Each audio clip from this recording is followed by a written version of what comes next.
तालाब में भूत। बात तब की है जब मैं 15 साल का था। गर्मियों की छुट्टी थी। मैं अपने गांव गया हुआ था। गांव में मौज मस्ती के अलावा कोई काम नहीं होता था। शहर में वह आज़ादी नहीं मिलती थी जो गांव में थी। गांव के पास एक तालाब था। एक दिन मैंने अपने भाई को, जो गांव में ही रहता था, वहाँ चलने के लिए कहा।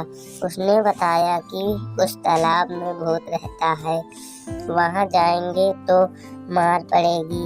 मैंने कहा कि चुपके से चलेंगे, किसी को पता नहीं चलेगा।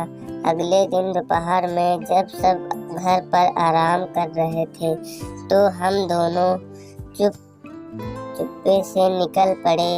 हमने मछली पकड़ने का सामान भी ले रखा था। तालाब में पहुँचने कर हम मछली पकड़ने लगे।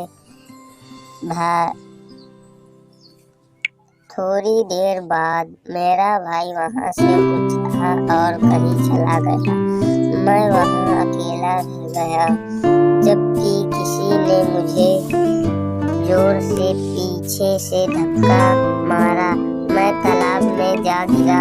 तालाब ज़्यादा गहरा नहीं था, मगर फिर भी मैं बाहर नहीं निकल पा रहा था, जैसे कोई मुझे अंदर की तरफ डुबा रहा हो।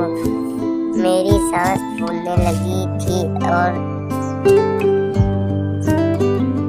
इतने में किसी ने मेरे हाथ को पकड़ा और मुझे ऊपर खींच लिया।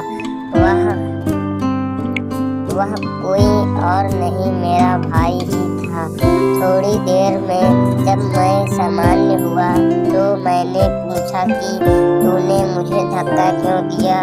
उसने कसम खा के कहा कि उसने धक्का नहीं दिया था। उसके चेहरे से लग रहा था कि वह झूठ नहीं बोल रहा था। हम दोनों जल्द से वहाँ से भाग गए और फिर दोबारा वहाँ नहीं गए।